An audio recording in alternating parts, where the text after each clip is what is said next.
So first, let's talk about how this came about, and then we'll talk about why you think it matters. This is described as an unusually theatrical display for you, and you gave this speech in English. Why give this speech in English and do it in such a big way? Well, because I wanted the world to hear it, all of it. And there are only a few million Hebrew speakers, and there are a few billion English speakers. So I think that's why, and I did it.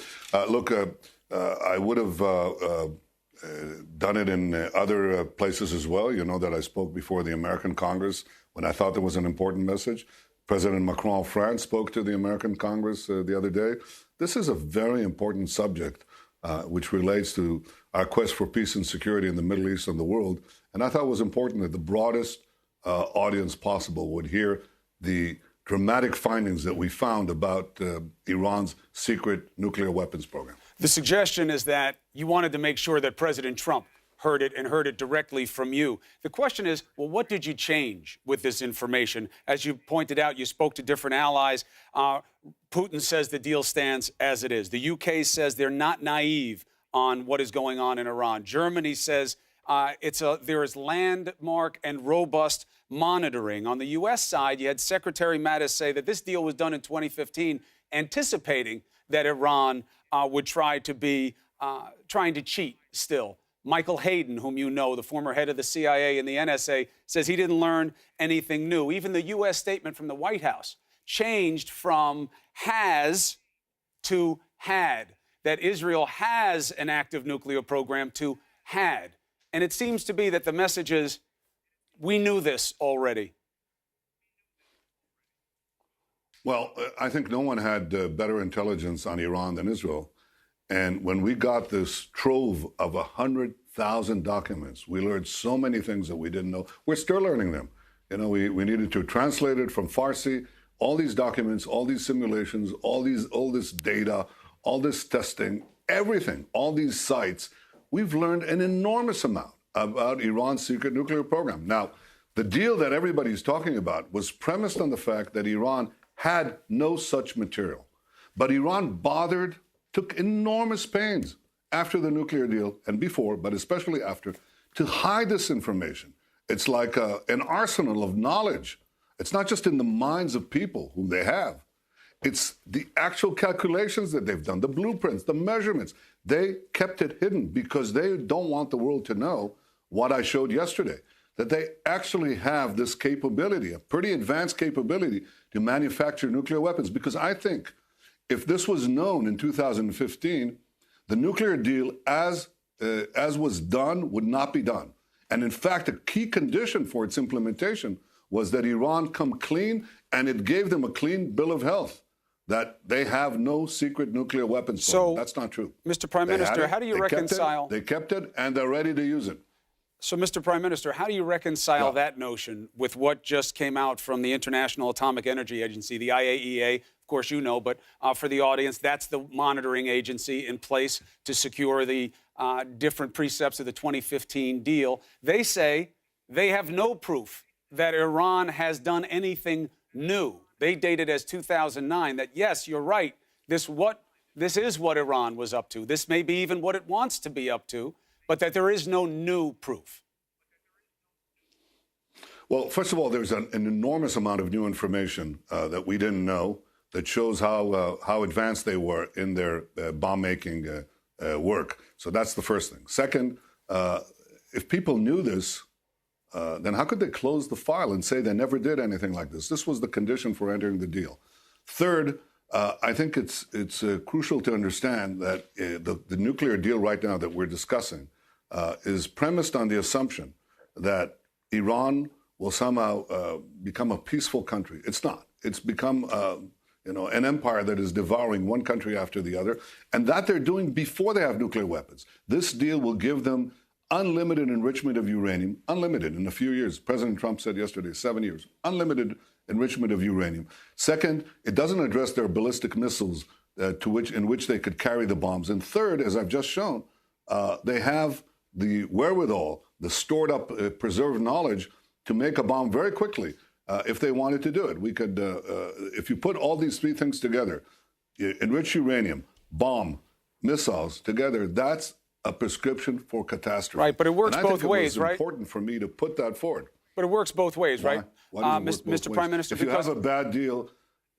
Well, the Secretary of Defense right now, Mattis, said we put this deal together assuming they would try to cheat. So it wasn't done assuming that they would change as a state actor, Iran. Nobody went into it with their eyes closed to that, that reality. But it's better than nothing, right? If there were no deal in place right now, you would have no idea what was going on. And how would that make Israel safer? If by all accounts, Iran has slowed or stopped what it was doing prior to the deal, how would you be safer without a deal? There are many premises that are incorrect in your statement. Please. The first is we'd be better off. We're better off because we have this deal. No, you're not. Because this deal, the fact that you have a dangerous deal, the fact that Iran is keeping or not violating a dangerous deal doesn't make it less dangerous. It's completely flawed. It's based on lies. It's based on the fact that they hid the nuclear weapons program and knowledge that they stored up. They didn't come clean with it. And it's also based on the fact that Iran will somehow be a docile neighbor. That's not what's happening. The opposite has happened. I said from the start, look, if you want peace, if you want security, you should oppose that deal as structured. I said that. I said that Iran is not going to be more pacific, more moderate once you sign the deal. And it's exactly what has happened. Iran has done the very opposite. It's taken in the money, the billions, and it's using it to conquer Yemen, to fire rockets on Saudi Arabia, to colonize Syria militarily, to arm Hezbollah with the most dangerous missiles on earth, to call for Israel's annihilation, to spread its totalitarian wings throughout the Middle East, and to oppress its people inside Iran to boot. So the whole premise that this deal somehow guarantees a safer, more moderate Iran is wrong. This deal paves Iran's path to a nuclear arsenal. If you got rid of it, the first thing that would happen is you would crash Iran's money machine, in which it's pursuing its dreams of a conquest and empire. They're funding it with billions, tens of billions of dollars, their aggression throughout the region. And this deal facilitates it. If you take away the deal, they're going to be in a huge economic problem. Second thing, I think you have to insist that you actually dismantle the components that allow Iran to produce an arsenal of nuclear weapons. If you don't, and you do nothing, then I predict that what you'll do is head right into a wall. You'd head into a terrible conflict and perhaps a terrible war in which Iran would be armed with nuclear weapons. That's bad. If you want peace... Well, it sounds like you're suggesting that that's the only course anyway. The way you outline the threat and the intentions of Iran, it seems as though you are indicating that you are on the precipice of war with this nation, because that's the only way that you'd be able to guarantee that you smash all of their capabilities and stop all of their evil outreach in the surrounding region, as you describe it. Is that what you mean? Are you prepared to go to war against Iran? Well, nobody's seeking that kind of development. Iran is the one that's changing the rules in the region. Iran is the one that is practicing aggression against every country in the Middle East. Iran is firing rockets into the capitals of neighboring countries. And Iran is preparing 150,000 rockets to be fired in Israel with the explicit goal of annihilating us. Iran is also moving its army. That's its declared purpose, right next to the Golan Heights, right next to Israel. So Iran is obviously on a campaign of aggression. You know, I've learned something from history, and I think you have too. You know, when you have an aggressive, tyrannical regime with a murderous ideology, stop it at the beginning. Don't let that tyranny grow and expand. Don't let that aggression conquer more and more territories. Right. So, yes, you have to take a stand. We take a stand. I think that's the way to prevent war. If history has taught us anything, it's that opposing such tyrannies and their aggression early on actually prevents catastrophe. And if you don't, you invite catastrophe. So, obviously, how you do that is going to be an open question, and it has very lethal implications. That's something that we'll have to see how it develops. The idea of disclosure. Iran won't tell the truth. We had to go in there, is Israel's position, and steal this information so we can know the truth. Disclosure as an issue should work every way. The United States should say what it has. You know where I'm going with this. A yes-no question for you. Does Israel have nuclear capabilities and nuclear weapons? Yes or no? We've always said that we won't be the first to introduce it, so we haven't introduced it. But that's And not an answer to the question. Do you have them or do you not? Of any country. It's as good an answer as you're going to get. But I'll tell you one thing, Chris, and I think it's important. You know, Iran signed NPT. Iran signed all sorts of commitments. Iran said that they don't have this nuclear weapons program. And Iran calls daily for the annihilation of my country. Absolutely. We don't do that. We understand that there's an existential threat from Iran and others. We understand that Iran is known for lying on this issue. That's one of the big motivating factors for the deal in 2015, as it was explained to us.